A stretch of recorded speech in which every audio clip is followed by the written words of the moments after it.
Bismillahirrahmanirrahim. Assalamualaikum warahmatullahi wabarakatuh. Alhamdulillahilladzi arsala rasulahu bil huda wa dinil haqq liyudhhirahu 'alad dini kullih walau karihal kafirun.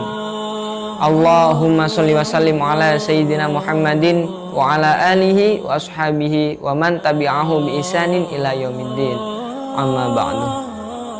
Saudaraku yang dimuliakan Allah, bulan Ramadan adalah sebaik-baik ruang untuk melipat gandakan amal kebaikan kita.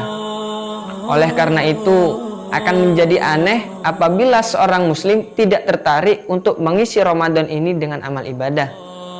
Dengan dasar dia sudah merasa cukup akan amalannya pada hari-hari biasanya.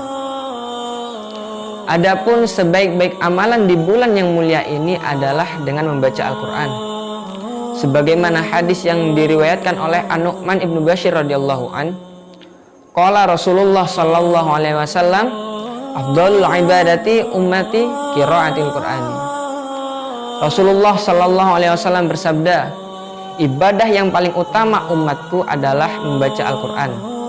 Hadis riwayat Baihaqi.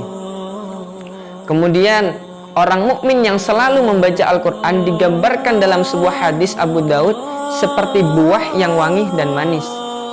Sedangkan seorang mukmin yang tidak mau membaca Al-Quran bagikan buah yang manis namun tidak wangi. Jadi jangan sampai kita meremehkan Al-Quran, apalagi ketika berada di bulan yang sangat istimewa ini. Membaca Al-Quran memiliki banyak sekali keistimewaan. Berikut diantaranya keistimewaan yang pertama, Al-Quran bisa memberi syafaat kelak pada hari kiamat. Sering kita ketahui bahwa yang dapat memberikan syafaat kepada kita pada hari kiamat itu hanyalah baginda Nabi Muhammad SAW. Padahal tidak. Rasulullah sendiri yang mengatakan bahwa yang dapat memberi syafaat kepada para umatku kelak bukan hanya aku. Akan tetapi masih banyak cara agar kita bisa mendapat syafaat pada hari kiamat. Salah satunya dengan membaca Al-Quran. Hal ini tercantum di Sahih Muslim yang berbunyi, Iqra'ul Qur'ana fa innahu ya'ti yaumal qiyamati syafi'an li ashabi. Bacalah Al-Quran, sesungguhnya dia akan datang kelak pada hari kiamat memberi syafaat kepada para pembacanya. Hadis riwayat Muslim. Istimewaan yang kedua, Al-Quran bisa digunakan sebagai media pembersih hati. Kita ini adalah manusia yang tidak akan pernah luput dari yang namanya salah dan dosa. Sedangkan dosa yang paling besar bagi kita itu bukan dosa yang zahir, seperti zina, minum-minuman keras, dan lain sebagainya. Akan tetapi ada dosa yang sering kita lalaikan. Padahal kunci dari segala yang kita lakukan, baik itu perkara kebaikan ataupun perkara yang mengandung dosa, kuncinya yaitu hati. Lantas, bagaimana cara kita supaya bisa membersihkan hati agar tidak menjadi hati yang kotor ataupun mati? Salah satu jawabannya tidak lain dengan cara membaca Al-Quran. Karena Rasulullah SAW bersabda yang artinya, dari Abdullah ibnu Umar, beliau berkata, Rasulullah SAW bersabda, sesungguhnya hati itu berkarat seperti berkaratnya besi yang terkena air. Lalu beliau ditanya, lalu apa pembersihnya ya Rasulullah? Beliau menjawab, banyak mengingat mati dan membaca Al-Quran. Hadis riwayat Baihaqi. Ketiga, Al-Quran adalah obat bagi setiap orang yang beriman. Perlu kita ketahui, salah satu sebutan atau nama lain dari Al-Quran adalah Asy-Syifa, yang berarti obat penyembuh.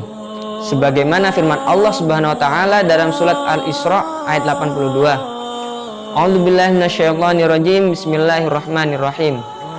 Wa nunazzilu minal Qur'ani ma huwa syifaa'u wa rahmatul lil mu'minin wa la yazidudz zalimina illa khusara. Yang artinya, dan kami turunkan Al-Quran sesuatu yang menjadi obat penawar dan rahmat bagi orang yang beriman, dan tidaklah menambah kepada orang yang zalim selain kerugian. Mengenai ayat ini, ada beberapa ulama yang berbeda pendapat.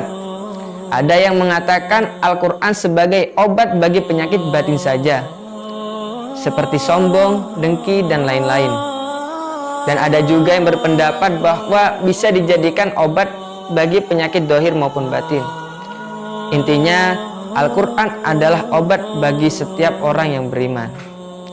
Keistimewaan yang keempat, orang yang rutin membaca Al-Quran akan menjadi orang yang sangat istimewa. Syed Muhammad Alawi Al-Maliki Al-Hasani, ulama yang cukup masyhur di kalangan Ahlu Sunnah wal Jamaah, beliau mengatakan dalam kitab Abwabul Faraj halaman 73 tentang keistimewaan seorang yang rutin membaca Al-Quran. Di antaranya, yang pertama, mereka diakui sebagai keluarga Allah Subhanahu wa Ta'ala. Yang kedua, rumah yang sering dibuat untuk membaca Al-Quran akan menyinari penduduk langit. Yang ketiga, pembaca Al-Quran tidak akan merasa takut ketika terjadi kegentingan atau huru-hara pada hari kiamat. Yang keempat, orang yang membaca Al-Quran derajatnya akan selalu naik ke tempat yang lebih tinggi kelak pada hari kiamat. Yang terakhir, membaca Al-Quran dapat bermanfaat bagi orang yang membaca dan kedua orang tuanya. Dan masih banyak lagi keutamaan-keutamaan bagi orang yang sering membaca Al-Quran. Jadi, pada intinya, Al-Quran mempunyai banyak keistimewaan, banyak sekali kemanfaatan bagi siapapun yang mau membacanya. Bahkan, kalau kita ingin menjadi pribadi yang muslim yang sejati, jangan sampai meninggalkan Al-Quran. Semoga kita termasuk golongan-golongan orang yang mendapat syafaat dari Al-Quran kelak pada hari kiamat. Amin, amin, ya rabbal alamin. Semoga yang saya sampaikan bermanfaat, barokah, dan diridai oleh Allah.